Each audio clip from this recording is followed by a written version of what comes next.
Hi friends, welcome back to Viniz world. നമ്മളിപ്പോൾ ഇവിടെ ഉണ്ടാക്കുന്നത് മക്കറോണി പായസമാണ്. വീഡിയോയിലേക്ക് കടക്കും മുമ്പ് ഈ ചാനൽ സബ്സ്ക്രൈബ് ചെയ്യാത്തവരൊക്കെ ഒന്ന് സബ്സ്ക്രൈബ് ചെയ്ത് തൊട്ടടുത്ത് കാണുന്ന കുഞ്ഞു ബെല്ലൈക്കണിൽ ഓൾ എന്ന ഓപ്ഷനും കൂടി എനേബിൾ ആക്കിയാൽ മാത്രമേ ഞാൻ ഡെയിലി അപ്ലോഡ് ചെയ്യുന്ന വീഡിയോസിൻ്റെ നോട്ടിഫിക്കേഷൻസ് നിങ്ങൾക്ക് കറക്റ്റായി ലഭിക്കുകയുള്ളൂ. കണ്ടാ ഇതാണ് കേട്ടോ ഞാനിടണ മക്കറോണി. അതൊന്ന് പൊടിച്ചിട്ട് നമ്മൾ തിളച്ച വെള്ളത്തിലേക്ക് ഇട്ട് കൊടുക്കുകയാണ് കേട്ടോ. ഈ പായസം കഴിച്ചിട്ടുണ്ടെങ്കിൽ ശരിക്കും നമുക്ക് പറയാൻ പറ്റില്ല ഇത് എന്തുകൊണ്ടാണ് ഉണ്ടാക്കിയതെന്ന്. അടപ്പായസമാണെന്നൊക്കെ സംശയം വരും. ഞാനിപ്പോൾ 1/2 കപ്പ് മക്കറോണി എടുത്തിട്ടാണ് കേട്ടോ പൊടിച്ചേക്കണത്. കേക്കിന് എടുക്കുന്ന ആ ബ്ലാക്ക് കപ്പ് ഉണ്ടല്ലോ, ആ കപ്പിൻ്റെ പകുതിയാണ് എടുത്തേക്കണത്. ഇനി ഇതൊന്ന് വെന്ത് വരട്ടെ. നമുക്ക് മറ്റൊരു അടപ്പ് കത്തിച്ചിട്ട് അതിലേക്ക് പാല് തിളപ്പിക്കാനായിട്ട് വെക്കാം. ഞാൻ ആദ്യം ഒരു ചെറിയ പാത്രത്തിൽ വെച്ചതുകൊണ്ട് ആദ്യം 1/4 ലിറ്റർ പാൽ ഒഴിച്ചു കൊടുത്തു. ഇനി ഇതിലേക്ക് 2 ഗ്ലാസ് വെള്ളം കൂടി ഒഴിച്ചു കൊടുക്കാം കേട്ടോ. എന്തായാലും പായസം ഇത്രയും ചെറിയ പാത്രത്തിൽ ഉണ്ടാക്കാൻ പറ്റില്ലല്ലോ, അപ്പോൾ നമ്മളിതൊരു വലിയ പാത്രത്തിലേക്ക് മാറ്റുകയാണ് കേട്ടോ. ഒരു ചെറിയ ഉരുളിയിലേക്ക് ഒഴിച്ചു കൊടുത്തിട്ടുണ്ട്. മക്കറോണി ഇടയ്ക്കിടയ്ക്ക് ഇളക്കി കൊടുക്കണം. അതിൻ്റെ ഫ്ലെയിം ലോ ആക്കി വെക്കണം കേട്ടോ, അല്ലെങ്കിൽ മീഡിയം ഫ്ലെയിം ആക്കി വെക്കണം. ഇനി ഇതിലേക്ക് 1/2 ലിറ്റർ പാലും കൂടി ഒഴിച്ചു കൊടുക്കുന്നുണ്ട്. ഇപ്പോൾ ആകെ 3/4 ലിറ്റർ പാലും 2 ഗ്ലാസ് വെള്ളവും ഒഴിച്ചു കൊടുത്തിട്ടുണ്ട്. ഇനി ഇതൊന്ന് തിളച്ച് വരട്ടെ. ഈ സമയം നമുക്കിതിലേക്ക് 10 ടേബിൾ സ്പൂൺ പഞ്ചസാര ഇട്ട് കൊടുക്കാം.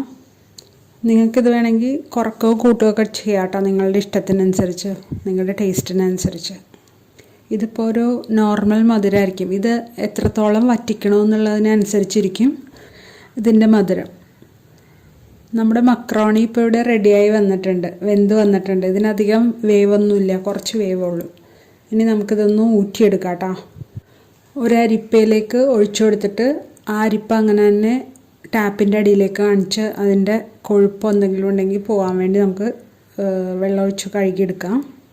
എന്നിട്ട് അത് ആ പാലിലേക്ക് ചേർത്ത് കൊടുക്കാം കേട്ടോ. ചെറിയ അരിപ്പ ചെയ്ത് കാരണം 2 പ്രാവശ്യമായിട്ടാണ് അരിച്ചെടുത്തേക്കണത്. ഇനി ഇത് നമുക്ക് നന്നായിട്ട് ഇതിലിട്ട് വറ്റിച്ചെടുക്കണം. നമ്മൾ 2 ഗ്ലാസ് വെള്ളം ഒഴിച്ചിട്ടുണ്ടല്ലോ, ആ 2 ഗ്ലാസ് വെള്ളവും വറ്റിച്ചെടുക്കണം. അപ്പോൾ ഇതിനൊരു പ്രത്യേക കളർ കിട്ടും. അതിനാണ് നമ്മൾ ആ വെള്ളം ഒഴിച്ചു കൊടുക്കുന്നത്. അപ്പോൾ അത് വറ്റി വരുമ്പോൾ ഒരു നേരിയ പിങ്ക് കളർ കിട്ടും. ക്യാമറയിൽ ചിലപ്പോൾ അത് കാണണ്ടാവില്ല. ഇതിപ്പോൾ വറ്റി വന്നിട്ടുണ്ടെങ്കിൽ നമ്മൾ ഫ്ലെയിം ഓഫ് ചെയ്യുകയാണ്. ഇനി നമ്മളൊരു പാത്രം അടുപ്പത്ത് വെച്ചിട്ടുണ്ട്.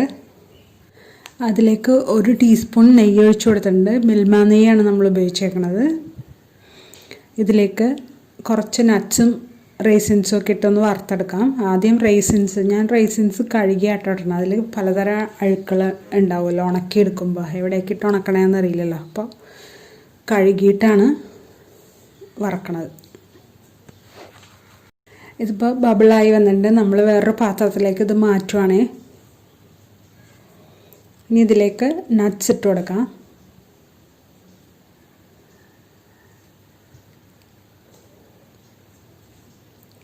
ഇനി ഇതൊന്ന് ഫ്രൈ ചെയ്ത് ഗോൾഡൻ ബ്രൗൺ ആവണ വരെ വറുത്തെടുക്കാം.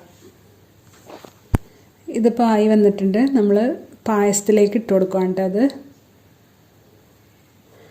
നട്ട്സ് ആദ്യം ഇട്ട് കൊടുത്തിട്ടുണ്ട്. ഇനി നമ്മൾ ചെയ്ത് വെച്ചേക്കണ റൈസിൻസും കൂടി ഇട്ട് കൊടുക്കാം.